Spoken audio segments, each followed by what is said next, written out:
chegou a abençoada festa de outono, a festa das trombetas. Pode dizer-se que a festa de outono que hoje celebramos é uma festa verdadeiramente significativa e abençoada. Eu espero que todos os membros da nossa família celestial possam receber abundantes bênçãos do Espírito Santo do Pai e da Mãe, guardando graciosamente estas festas, desde a festa das trombetas até ao último dia da festa dos tabernáculos.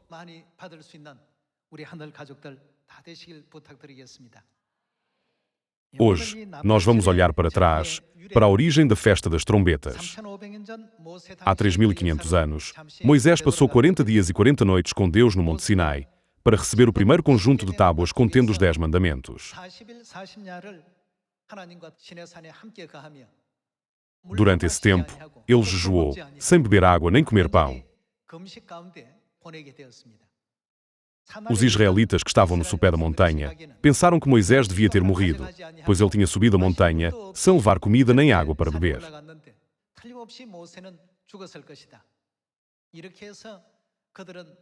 Como resultado, eles fizeram um ídolo, um bezerro de ouro, adoraram-no e contaminaram-se com a idolatria, comendo, bebendo e dançando à volta dele. Deus ficou muito zangado com o seu comportamento. Qual é o primeiro mandamento entre os 10 mandamentos? Não terás outros deuses diante de mim. E o segundo? Não farás para ti um ídolo. Estas são leis que Deus proíbe estritamente que sejam quebradas. Ao ver isto, não é profundamente preocupante que tal situação tenha ocorrido. É por isso que, depois de ter dado a Moisés as 2 tábuas de pedra, Deus disse: desce, porque o teu povo cometeu pecados detestáveis.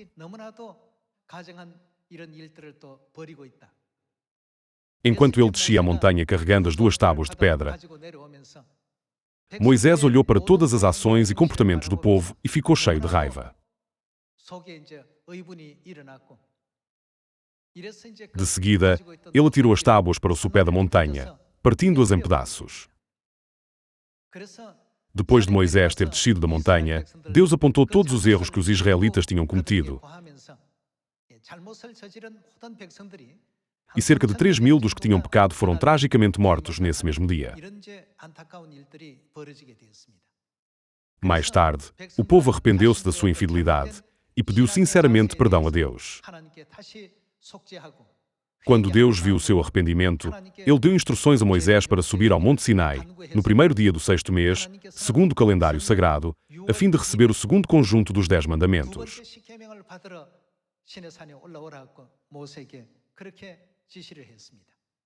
No primeiro dia do 6º mês, Moisés subiu ao Monte Sinai e jejuou durante mais 40 dias.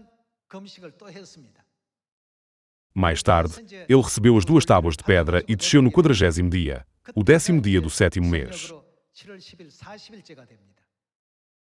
Deus escolheu esse dia, como o dia da expiação, para recordar como tinha perdoado aos israelitas os pecados que tinham cometido. Assim, todos os anos, para que não se esquecessem do dia da expiação, tocavam-se trombetas durante 10 dias. Era para alertar os israelitas, assinalando-lhes que era a altura de se arrependerem dos seus pecados e de se prepararem para a expiação dos seus pecados no dia da expiação. Esta festa é chamada a Festa das Trombetas. É o primeiro dia do 7º mês segundo o calendário sagrado, que é hoje. Portanto, hoje é o momento de expiarmos e nos arrependermos completamente de todos os pecados que cometemos no céu e nesta terra, incluindo os pecados que cometemos sem sequer saber que eram pecados. Ao fazê-lo, pedimos a Deus que nos abra o caminho para recebermos de novo a graça de Deus e regressarmos à nossa eterna casa celestial.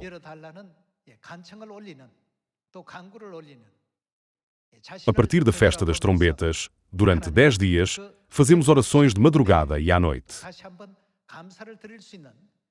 Durante este tempo, nós podemos refletir sobre nós próprios e agradecer mais uma vez a graça que Deus nos concedeu. Por isso, hoje, vamos refletir sobre o significado da festa das trombetas. O Antigo Testamento está repleto de profecias, enquanto o Novo Testamento é o seu cumprimento. Considerando todos os pecados que cometemos, a começar pelo pecado de trair Deus no céu e sermos lançados nesta terra, até agora, faltou-nos mostrar gratidão pela salvação e pela graça que Deus nos concedeu. No entanto, nós ainda não definimos corretamente o rumo da nossa vida de fé. Por vezes, não conseguimos renunciar totalmente aos desejos mundanos, embora estejamos a caminho do céu. Ou seja, temos vivido vidas não totalmente comprometidas com um ou outro caminho. Desde esta festa das trombetas até ao dia da expiação, temos de nos arrepender e procurar a expiação de Deus por termos vivido vidas assim.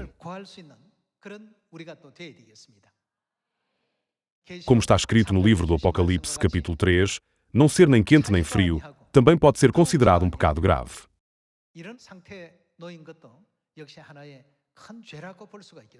Se não fosse considerado pecado, por que é que Deus diria: porque és morno, nem quente nem frio, que fará Ele? Estou prestes a cuspir-te da minha boca?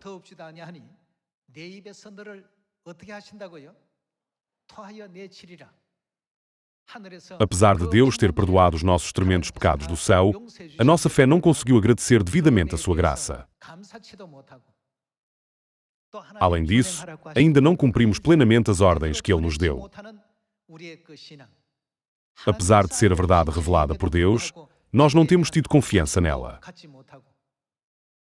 Eu espero que, durante a semana de oração, as nossas orações nos levem a arrependermos completamente de viver uma vida assim.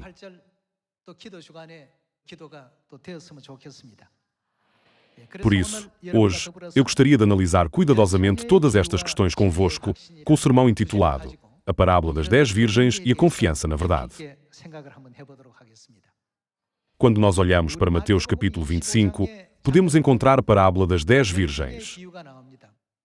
Passemos ao Evangelho de Mateus, capítulo 25.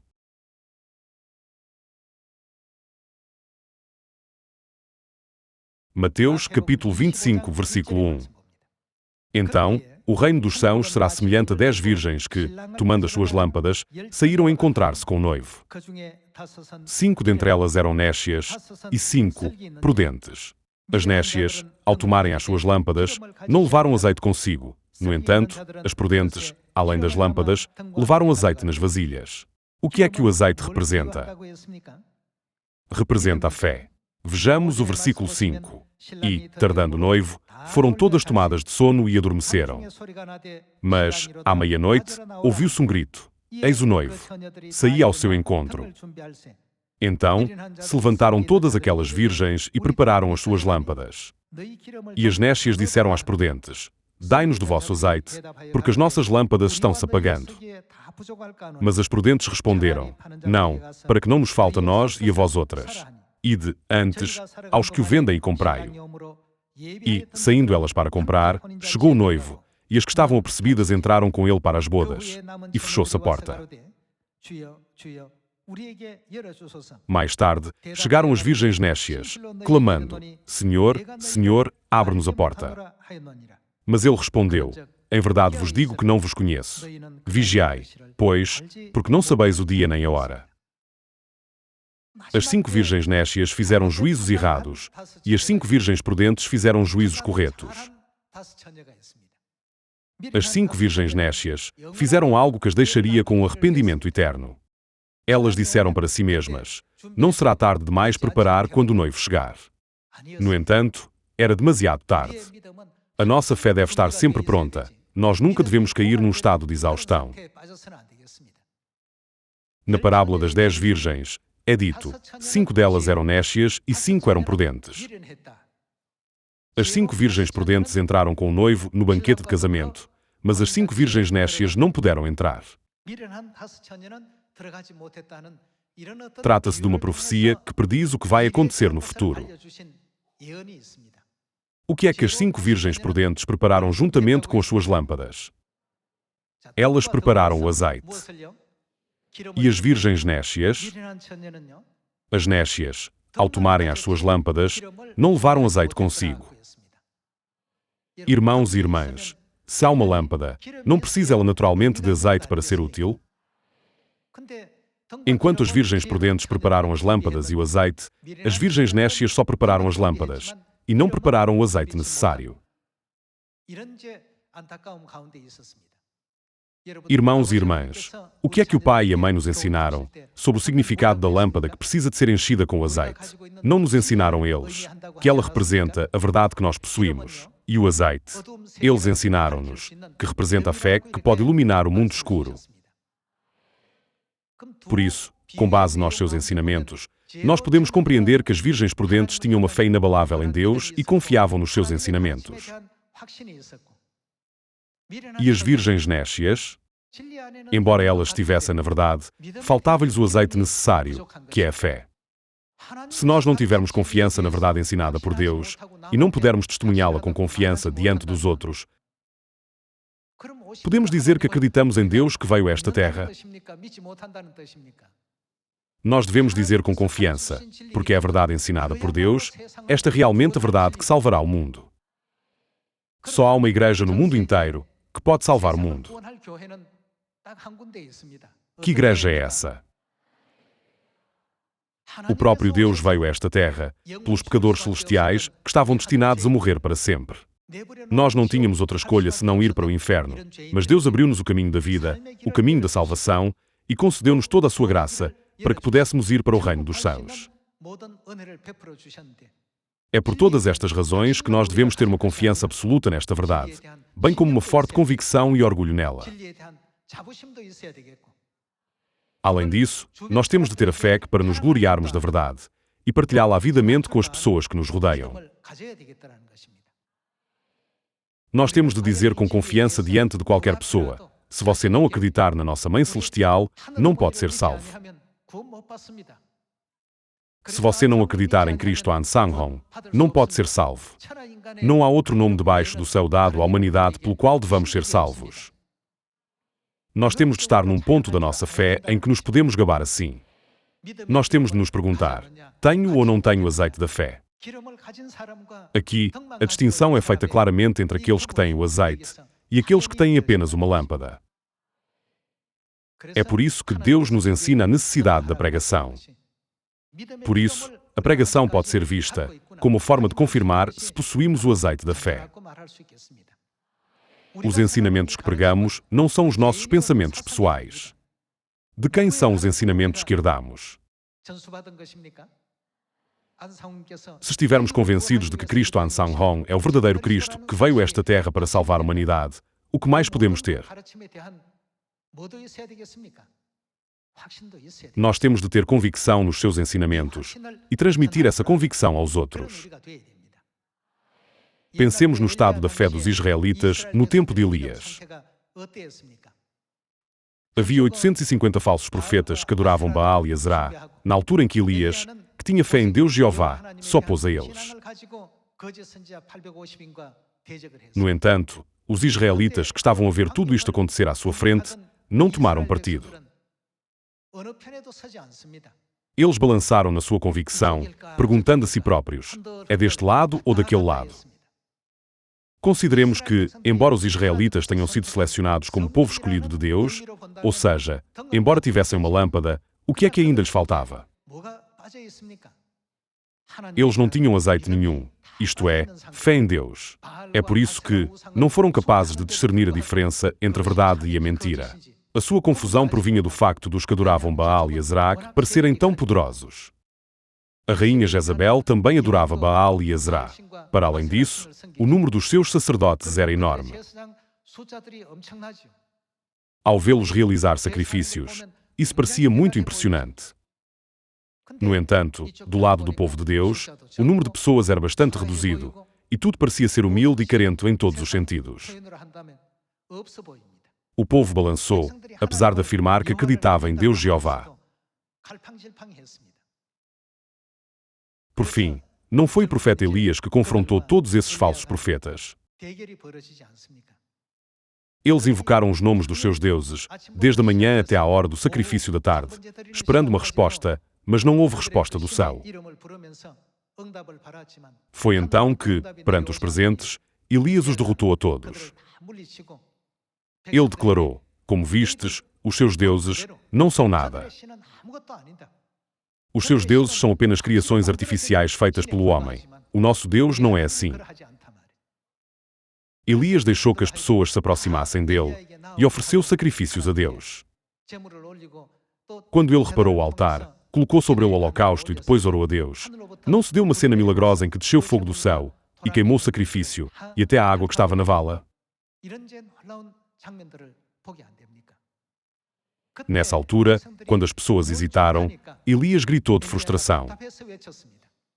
Ele perguntou: durante quanto tempo oscilarão entre duas opiniões? É que, do ponto de vista espiritual, o azeite deles tinha-se esgotado. Embora eles estivessem na posição de povo escolhido de Deus, não tinham azeite. Assim, faltava-lhes o discernimento para identificar os ídolos, e não tinham convicção em Deus. No final, o que é que o povo acabou por dizer depois de Elias ter saído vitorioso deste confronto e ter erradicado todos os profetas de Baal? Eles disseram: o Senhor, Ele é Deus. Se pensarmos para nós próprios, tenho ou não tenho o azeite da fé? A resposta a esta pergunta é encontrada quando demonstramos a nossa fé em Deus. Esta é a demonstração da confiança com que revelamos e testemunhamos a verdade da nossa Mãe Celestial a muitos outros. Não é isto que significa que temos o azeite da fé? É por isso que Deus nos disse para termos coragem enquanto vivemos neste mundo. Vejamos o livro de João, capítulo 16.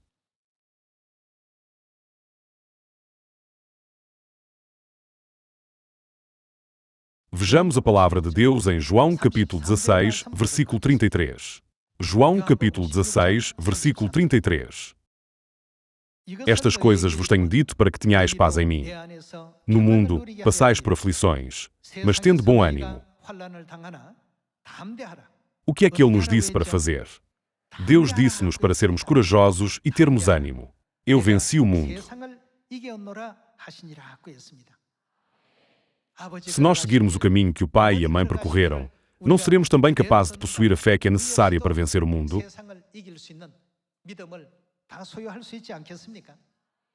É dito que a luz da verdade não deve ser escondida debaixo do soalho. Antigamente, quando se acendiam candeeiros de azeite, alguém os acendia para depois os esconder debaixo do chão. A luz não foi colocada no cimo da casa para poder iluminar todo o interior da casa. Por outras palavras, a luz deve servir o papel de revelação. A sua missão não é esconder algo, mas sim revelar algo. Devemos revelar quem são Deus Pai e Deus Mãe sobre a nossa Igreja e também sobre a verdade. Porque quem é aquele que nos deu todos estes ensinamentos? Se estes são os ensinamentos de Deus, então não há absolutamente nenhum outro ensinamento que possa salvar o mundo. Então, o que é que temos de preparar a partir de agora? Estamos agora no momento em que é necessário medir quanto azeite da fé ainda nos resta. Nós não devemos contentar-nos em ter apenas uma lâmpada, ou seja, em ser apenas exteriormente membro da Igreja de Deus. Em vez disso, devemos estar absolutamente certos de todas as verdades que Deus nos revelou. Nós devemos considerar este precioso tempo de fé em que nos encontramos, um tempo em que podemos reverenciar Deus Pai e Deus Mãe, como o tempo mais feliz de todos, e estar totalmente determinados a seguir este caminho até ao fim. É por isso que os apóstolos e os antepassados da fé não desistiram, mesmo quando se encontravam numa situação em que qualquer outra pessoa poderia ter desistido. Através da Bíblia, sabemos bem que eles trabalharam arduamente pelo Evangelho com a esperança de transformar esta terra, a cidade de refúgio, no mundo de Deus, e levaram o mundo ao arrependimento, pregando o Evangelho com ousadia, em Samaria e até aos confins da terra.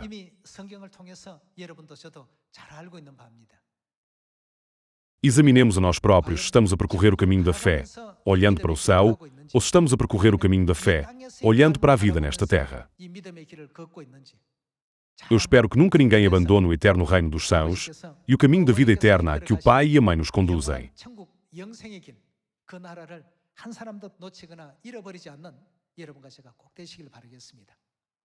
Quando visto espiritualmente, as vezes em que deixamos de olhar para o céu também são consideradas um pecado. Que pecado é esse? o pecado de não acreditar corretamente em Deus e o pecado de não estar convencido dos ensinamentos de Deus. Durante esta semana de oração do dia da expiação, acreditemos firmemente na palavra de Deus. Eu venci o mundo, para que vós façais o mesmo. Sê corajoso. Aconteça o que acontecer, eu ajudar-te-ei sempre. Eu espero que todos os membros da família celestial tenham absoluta confiança nestas palavras e se esforcem para testemunhar poderosamente a glória do Pai e da Mãe em todo o mundo. Vejamos mais um versículo do capítulo 41 de Isaías. Vejamos os ensinamentos do capítulo 41, versículo 10 de Isaías. Capítulo 41, versículo 10. Não temas, porque eu sou contigo. Não te assombres, porque eu sou o teu Deus. Eu te fortaleço, e te ajudo, e te sustento com a minha destra fiel.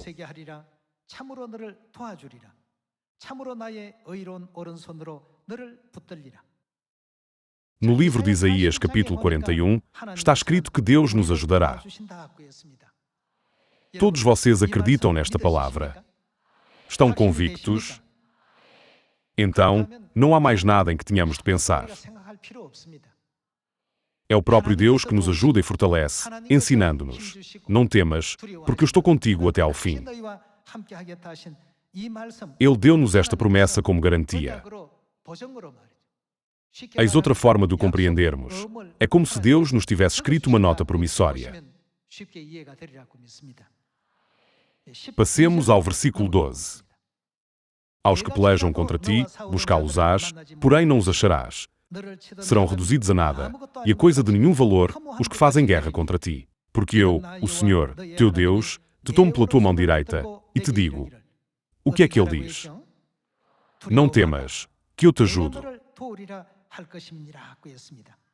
Deus diz: visto que sou eu que vos ajudo, quem no mundo pode opor-se a vós? Quem se atreverá a opor-se a mim? Eu ajudo-vos. Eu estarei do vosso lado. Desta forma, Deus está sempre a dar-nos força. Vejamos o versículo 14. Não temas, ó vermezinho de Jacó, povozinho de Israel. Eu te ajudo, diz o Senhor, e o teu Redentor é o Santo de Israel.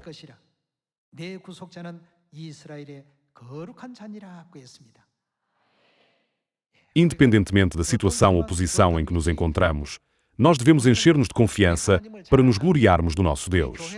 Nós devemos ter confiança para nos gloriarmos da nossa igreja, bem como do facto da verdade que é ensinada na nossa igreja ter sido ensinada pelo próprio Deus. Deus ajudará a igreja que guarda o culto dominical? Será que Deus vai ajudar a igreja que celebra o Natal ou a igreja sem a Páscoa? Poderá uma igreja assim salvar o mundo?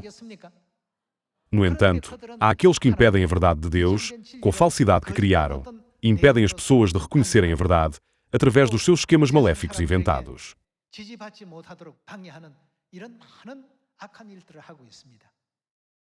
Uma vez que esta verdade só pode ser ensinada por Deus, devemos manter-nos firmes e confiantes perante qualquer pessoa, seja ela quem for. Se, no passado, estávamos na mesma posição que os israelitas que hesitaram e vacilaram durante o tempo de Elias, agora temos de estar determinados a ficar firmemente apenas do lado de Deus. É este o tipo de fé de que precisamos. Ao olharmos para trás, para os pecados que cometemos sem fé, durante esta semana de oração que conduz ao dia da expiação, ofereçamos muitas orações, para que possamos receber um poder ainda maior e mais explosivo do Espírito Santo. Por favor, pensem neste Evangelho de um ponto de vista profético. Quando Josué entrou na terra de Canaã, não gritou todo o povo em voz alta? Como todos seguiram exatamente as instruções de Deus, eles puderam testemunhar a obra espantosa que se seguiu. Nós não devemos agir de acordo com os nossos próprios pensamentos, mas, a partir deste momento, sigamos completamente os ensinamentos dados por Deus, independentemente de quem estiver à nossa frente. Deus disse: quem me reconhecer perante os outros, também eu o reconhecerei perante os anjos. Mas quem me renegar perante os outros, eu o renegarei perante os anjos.